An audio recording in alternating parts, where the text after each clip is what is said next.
Okay then. What is this one? This is a Tokyo Marui VSR10. Internally, it's the same as every VSR10 that has ever been made. But this Don't hold on it. Let me grab it. Yes. But this one, of course, is shinier. Shiny, bling bling. Exactly. This chrome-bladed look is stock. Yes, it's shiny. Weights just like 2 kilograms. Yep. So if I say bling bling, I could potentially wear it as a necklace. You could. It's an interesting idea. So, you say the usual VSR10 means it's how strong.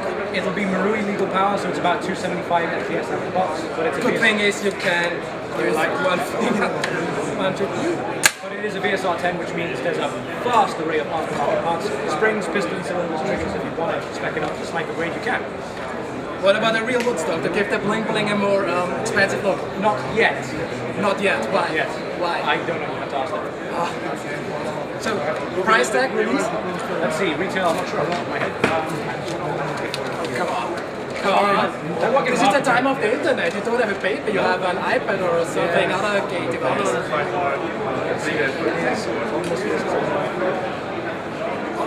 It's the top secret from Redwolf.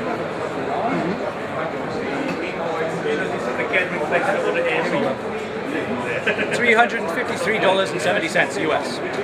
$300 for that one? Yep. Are you freaking kidding me? That's expensive. Okay, I don't want to touch it anymore because else I have to pay. You break, you pay. Next one. KTW does Bus 12s again. Yes. And it's fully plastic. It's fully plastic, smaller than the real thing, but much lighter, of course. Spring cocking top action. So, why should I buy this one instead of the Tokyo Marui's Bus 12? Well, for one thing, it's cheap. It is. Yeah, it's that makes more sense. It's $138 US. $138 US, available immediately. It's 6mm, it has a 40-round tube, and this iron sight is also a fire sight. You can switch between one pellet or 2 pellets at a time. 1 or 2 pellets at a time. Right. On one pellet, it shoots something like 350 FPS. On one pellet, and then with 2, it drops down to about 270. Okay. Rear side fire selector. Have to know that. Here, as an old Western fan, is something I really like when I first laid my eye on. Yep. Tell me what the hell this is. This is an M1873 Randal. Obviously, it's the shorter carbine version of other lever action rifles of the time. This KTW version is spring cocking. It shoots at around about 340 FPS, and it spring cocks very hard, but it's nice and it's very cool. And of course, this is the cowboy version, so if you find a satchel for it, it is very nice. What about the build material? It's a combination of metals and this dummy type wood. This is metal. Plastic. Yeah. You're lying, it's plastic. No, there is actually metal on it. Okay. It's a lot of metal, but and plastic. It's durable enough. We haven't done a torture test yet. What about this big hole? Is there any reason for the big hole? I think it has something to do with the fact that the real steel has a hole there exposing the top of the breech. And in this one there is no breech, it's just a spray.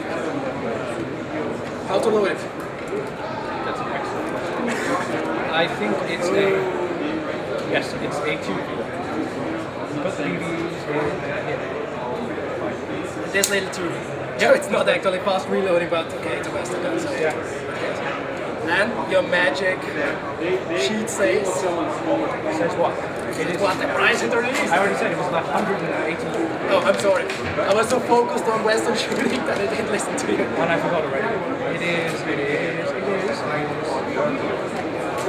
184 US dollars and 90 cents. Any chance that real wood parts will come out for that one? Well, we'll see. We'll see. Is it a we'll see thumbs up or we'll see thumbs down? Well, KTW doesn't do a lot of aftermarket accessories, but it does happen sometimes. They do stocks.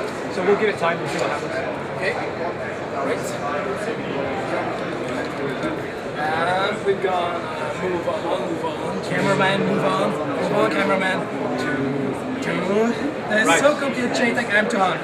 Indeed. Air has already released the M200, which is basically just a big metal chunk. But this big metal chunk is a bit different than the RS, and that's why this stove-type version of a gun is a try not to hit the tooth. has an active bolt. The gas valve is here inside the cylinder, Wait, can you show that in the camera? Go for it. Camera. Gas and driller bolt. Great. It's designed for green gas, but if you modify various parts on this gun, it can take CO2 and power this. And it is a shell feeder, so you put a single bead inside the Do you shell. always have a shell in your pocket? There's not all that. And then, so you're really just happy to see me. Something like that. There goes a shell. There we go, very nice. Eject shells. How many shells are fitting in the magazine? The magazine takes 7 shells, it comes with 5. Just like real shell feeding magazines, it actually behaves better if you only shorten it to 5. If you put 7 in, the spring tension is too much and it tends to jam. And the more important question, how much are the spare shells? And the gun. In the meantime, and some other cool It is blue shells.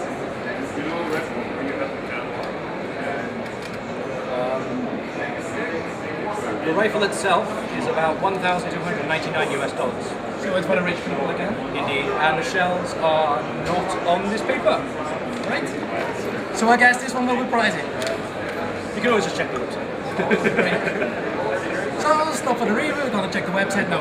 We're gonna move on with the review, put the big gun aside, and here's your way to stuff your pants out.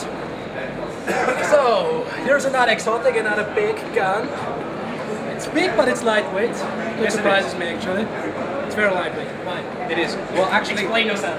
it's a side effect of the design factor that it's a replica of the real steel ZB-26, built by the Czech Republic, and it came out in 1926. It is a light machine gun. In fact, it's the grandfather of light machine guns. Since then, a lot of the light machine guns on the Second World War copied this. It looks like a grandfather, right? So this is made by Viva Arms.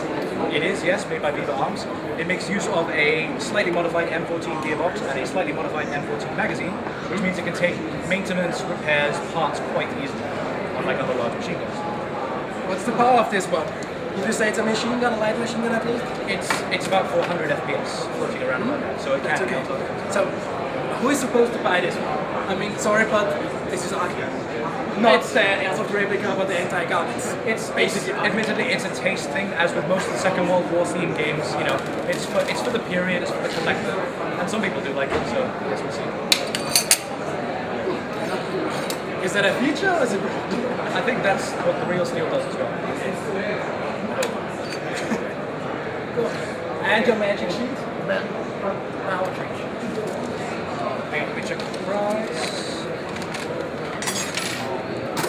It is.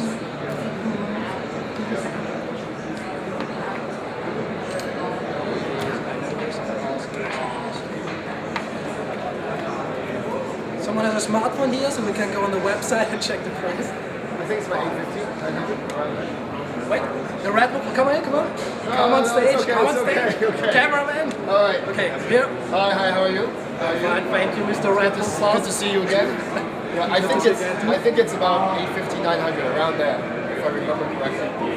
So if your boss is right, you lose your job. Yeah, I You don't know know. it, I'm not really sure. It's drama, it's gonna drama. Maybe you can talk about the interchangeable There barrel. it is. It's 739 Oh, I'm sorry, I was wrong. Sorry. It was worth a try. Yeah, it was worth a Mention again in the camera so that the people actually hear it. Forgot again. 739. $739 US. Right. Do you want to talk about, I think we missed one feature, which is the interchangeable barrel. That's right. Oh, you missed one feature. Yes, yes. like the real steel, it does have a catch and you can change. Oh, that's punishing. Okay, there it is. Let the boss take over. I don't know if I do this right, but yeah, you have to look at that. Remember how to do this right? Yes, there we Oh, go. there we go. Interchangeable barrel.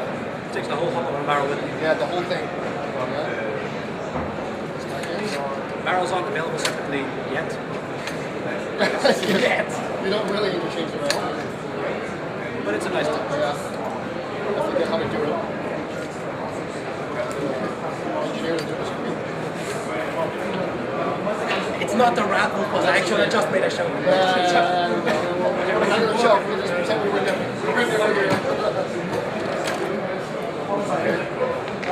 Oh, you don't want to take a look at that? No, he's much better than I am. It's okay. Go back to your Ferrari. I'm sorry. Okay. Next LMG, slightly modern. First, you already know this one. It's the GMP. It's the GMP US Navy Mark 23. Vietnam era gun. It is, yes. So, a late stage prototype made by Eugene Stoner. It was the precursor to the M16. He built this first, and it was a modular rifle system. The Army decided it was too complicated, so they ditched it and they built the lighter, cheaper M16 instead. GMP didn't care, so they built it. It's Vietnam era, but you see that's pretty shiny, black, new, and some people want it more realistic.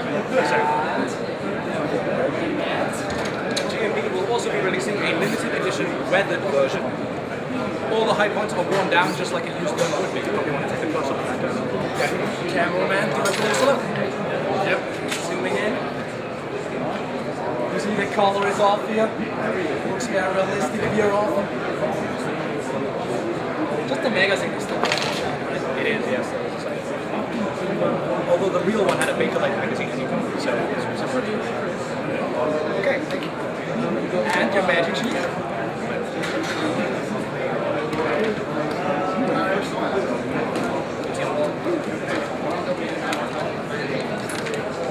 And if it's a limited run, is it already available or will it be?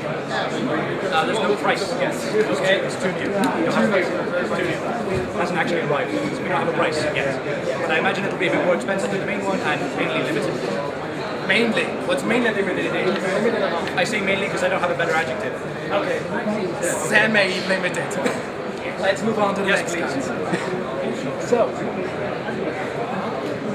now we're here at the World War II era. You already know the RSP Pass H41. Yep. You already know the Mosin Nagant, but the young people who haven't seen it closely. Replica of the Russian carbine.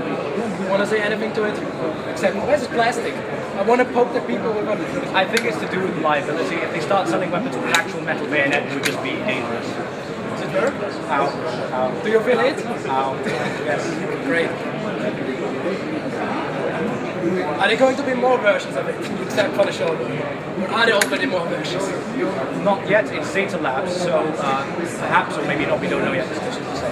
I guess some people are waiting for the sniper version of it. Let's hope so. Okay. So we had the Russian one. And now for the people that want to do the opposite side, that's not allowed to mention which side it is in Germany, but you can guess which one is that. Yes, explain your rifle to me. This is the Kar-98K. The Kar-98 is a famous battle rifle used by the German side, and this version, of course, as the carbine version, is ever so slightly shorter. Although not much, but it is shorter. And of course it has this lighter style wood, which I don't know why, it just does. Otherwise, internally, it is a Tanaka Kar-98, so it performs exactly the same. And the Tanaka K98 performs really well. At least the old version did, and I guess the new version is almost unfairly well, in fact. So, it has the FPS regulation inside It does. of it and the bolt.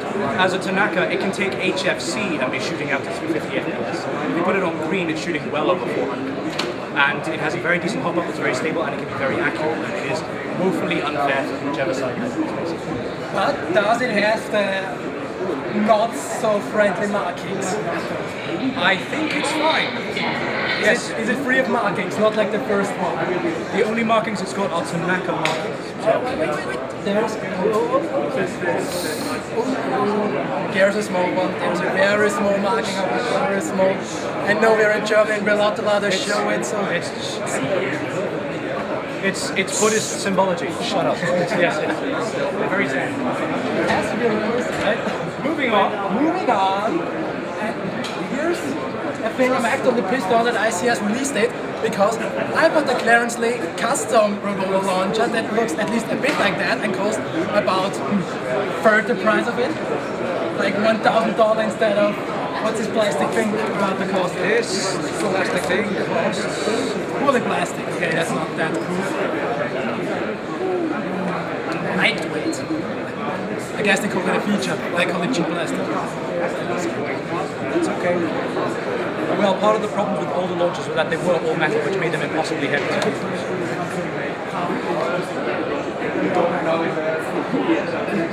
It costs $213 US, which 230. 13, yes. 13. Yes. Even cheaper. Yes. I guess I have to get my money back from Clarence. Of course, so then as a plastic one, unlike older revolver launchers, they would open by a pitch open top. This is side opening, so you don't have to break your back to do it. And it is a flop mechanism. Rewind and off you go. Interesting feature of this grenade launcher, which wasn't always present in the others, you can interrupt the feed halfway, change the shells, and then keep going, which is nice. And of course, you have a spring release in case you need to release it. And the rails and the stock and the elevation adjustment, which is just hilarious. What's the maximum length of grenades I can use? I'm sorry? The maximum length of the grenade shells I can use. On brief testing, it takes pretty much all airsoft grenade shells, with the exception of the absolute longest manual shells, which sometimes have issues with rubbing against the back plate. Okay. Great. So, I guess that's pretty much it. You see, there are a lot more guns here, but we don't have a lot more of time. So, thanks, Matt. No problem. Thanks for showing us around. It's okay. Thanks for your magic sheet. Yes. And we'll probably see you next year. Let's hope so. If your boss doesn't fire you. Indeed.